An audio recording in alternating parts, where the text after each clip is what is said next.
कर रहे हैं। देखिए यार, पढ़ाने के और पढ़ने के दो तरीके होते हैं। अगर आप पहली बार पढ़ रहे हैं, कोचिंग ले रहे हैं, तो आपको कैसे पढ़ना चाहिए, कैसे तैयारी करनी चाहिए, मैं उसकी बात कर रहा हूं। देखो यार मेरे दोस्तों, आप ऐसे समझ सकते हैं कि किसी भी एग्जाम की तैयारी करनी हो, ना केवल एसएससी, यूपीएससी की, या कोई भी रेलवे की हो, बैंक की, कोई भी एग्जाम की तैयारी कर रहे हैं, तो जो उसकी प्रिपरेशन होती है, जो उसकी तैयारी होती है, उसको 4 भागों में बांट लेते हैं।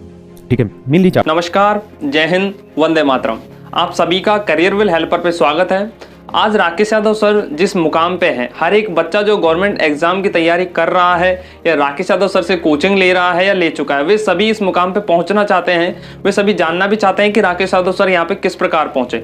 सबसे पहले मैं आपको बता देता हूँ कि किसी भी प्रश्न को हल करने के लिए बेस्ट अप्रोच क्या होती है, वो आप इस वीडियो के अंदर जान पाएंगे और देख पाएंगे। स्वयं राकेश यादव सर आपको बताएंगे कि किस तरह से एक प्रश्न को बहुत ही अच्छे तरीके से कम समय में और अधिक प्रश्न हल किए जा सकते हैं। इस वीडियो का उद्देश्य केवल इतना सा है कि जो भी बच्चा गाँव के अंदर रह रहा है, वो किसी भी शहर में रह रहा है जहां पे इंटरनेट उपलब्ध है, तो उस बच्चे तक करियर विल ऐप को पहुंचाना है, ताकि कम पैसे में वो बेहतर एजुकेशन प्राप्त कर पाए। क्योंकि बहुत सारे ऐसे अन्य प्लेटफॉर्म भी हैं जहां से वो बहुत ही अधिक पैसे में कोर्स बाई कर रहे हैं, खरीद रहे हैं, लेकिन उन्हें इतना लाभ नहीं हो पा रहा है। तो हर एक बच्चे तक राकेश यादव सर का जो ये ऐप है, करियर विल ऐप, वो पहुंचे और किसी भी एग्जाम की तैयारी वो कर रहा हो, चाहे वो SSC, bank, railway, IAS, PCS और कोई भी स्टेट लेवल एग्जाम की अगर वो तैयारी कर रहा है, तो वहां पे वो जाए और अपने पसंद का एक कोर्स बाय करे और रेगुलर क्लास ले। साथ में आपको पीडीएफ भी वहां पे मिलेगा। सब कुछ हम करियर विल की जानकारी आपको सबसे पहले देते रहते हैं, तो आप उसके लिए हमारा चैनल सब्सक्राइब कर लें। अगर आपकी कोई भी परेशानी है तो आप नीचे हमें कमेंट कर दें, और अगर आपको वीडियो पसंद आए तो वीडियो को आप लाइक जरूर कर दें। नए हो तो चैनल को सब्सक्राइब कर दें। तब मिलते हैं अगले वीडियो में, तब तक के लिए जय हिंद, वंदे मातरम।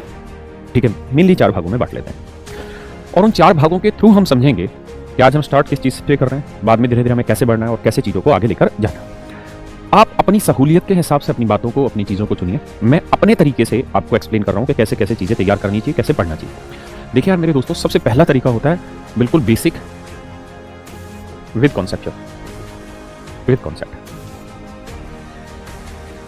इसका मतलब होता है कि किसी भी चीज की शुरुआत हम 1 से कर रहे हैं, या यूं कह लीजिए 0 से कर रहे हैं।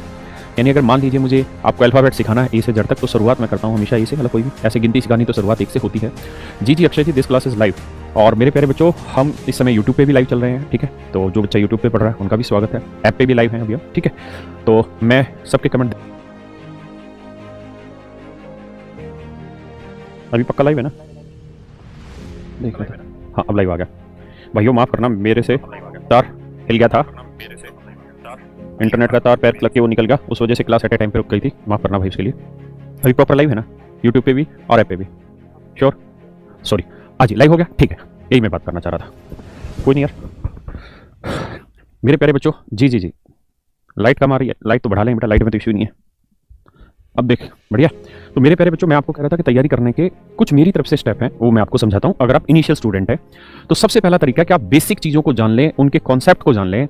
मतलब एक एक बात को तरीके से समझ लें। जब तक हम किसी चीज़ को समझेंगे नहीं, उस पर हम रेस्पॉन्ड नहीं कर पाएंगे, जब तक हम उस पर ज्ञान के स्तर पर अपनी पहुंच ना बना लें। तो बड़ा जरूरी है हमारे लिए, आप सबके लिए, कि कोई भी चीज़ हम पढ़ने लग रहे हैं, जैसे अगर हम प्रॉफिट एंड लॉस पढ़ने जा रहे हैं, तो प्रॉफिट एंड लॉस के सारे बेसिक्स हम जान लें, सारे कॉन्सेप्ट हम जान लें, तभी हम उसके बारे में आगे कुछ कर पाएंगे। और मेरे प्यारे बच्चों, किसी भी चैप्टर पे ये सबसे महत्वपूर्ण हिस्सा होता है। यानी एग्जाम में कामयाबी के लिए 80% ये वाला हिस्सा जरूरी है कामयाबी के लिए। यानी ये जरूरी है कि आप इसे 100% तैयार करेंगे तो आपकी सफलता 80% निश्चित होती है।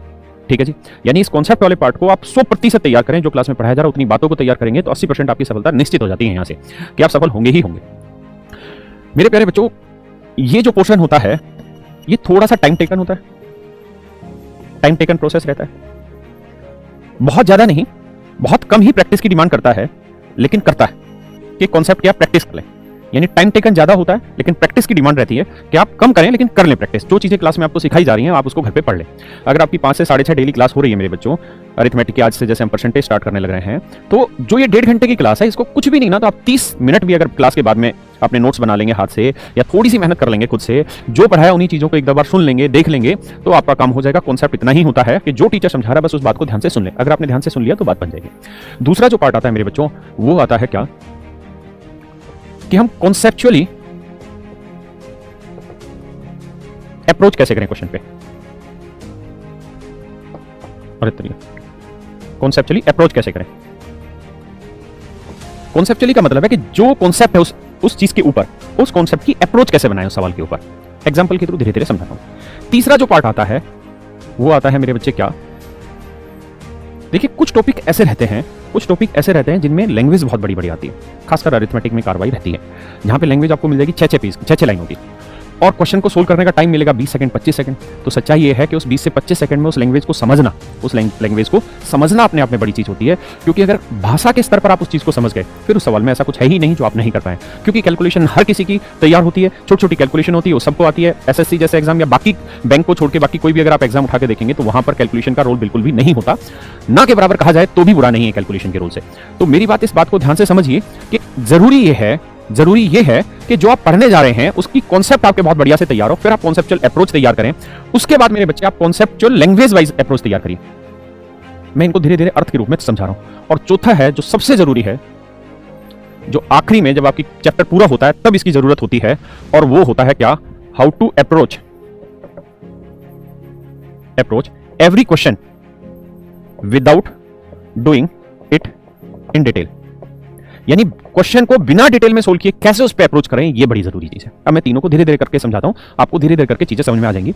जैसे मान लीजिए मैंने आपको बताया कि बेटा 20% की फ्रैक्शन 1/5 है, हाँ है ना, ये तो कैसे बनी है 1/5, ये क्या होती है, फ्रैक्शन का मतलब क्या होता है जी, ये 1/5 क्या है, 5 किस चीज को डिनोट कर रहा है, 1 किस चीज को डिनोट कर रहा है, ये सारी बातें आपकी आती है बेसिक कॉन्सेप्ट में, ठीक है जी। दूसरा आता है कि जो आपने कॉन्सेप्ट सीखा है, यानी आपने 20% की फ्रैक्शन 1/5 सीखी, फिर इसका मतलब आपने जाना, उसका हम सवाल में किस तरीके से यूज करें। कहीं पे हम 20% की फ्रैक्शन ले रहे होंगे 1/5, कहीं पे हम 20% की फ्रैक्शन ले रहे होंगे 2/10, कहीं पे आप 20% की फ्रैक्शन ले जाएंगे, समझ रहे हैं ना, यानी 5 का मल्टीपल लेते चले जाएंगे।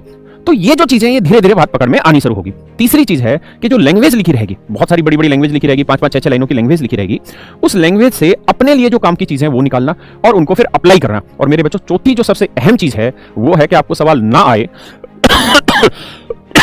ना, इससे मेरा मतलब है कि आप उसको डिटेल नहीं सोल्व करना चाहते हैं, आप उस सवाल को 3, 4, 5 सेकंड में सोल्व करना चाहते हैं, तो एग्जामिनर आपको ऐसा कुछ ना कुछ 100% देके जाता है हर सवाल में कि आपको उस सवाल को डिटेल करने की जरूरत नहीं होती। आप उस सवाल को या तो सवाल में जो लैंग्वेज दे रखी वहीं से ब्रेक हो जाता है पढ़ते पढ़ते, या फिर उसकी डाटा इस तरह से रहता है ब्रेक हो जाता है, या फिर उसके ऑप्शन इस तरीके से रहते हैं कि ब्रेक हो जाता है। अब ऑप्शन से चीजें कैसे कैसे ब्रेक करते हैं, चाहे वो डिजिटल सम के थ्रू हम ब्रेक कर रहे हो, चाहे स्क्वायर और स्क्वायर रूट के थ्रू, क्यूब या क्यूब रूट के थ्रू, चाहे हम यूनिट डिजिट के थ्रू, चाहे 10th डिजिट के थ्रू, ये सारी चीजें आपको सीखनी पड़ती हैं, तब जाके आप किसी भी क्वेश्चन पे आंख बंद करने का मतलब है कि बिना सवाल के कॉन्सेप्ट को जाने, सिर्फ उसकी बेसिक बातों को पकड़ के भी ऑप्शन के थ्रू उसका आंसर निकाल सकते हैं। तो मेरे प्यारे बच्चों, हम इस बैच में ये सारे काम करने वाले हैं।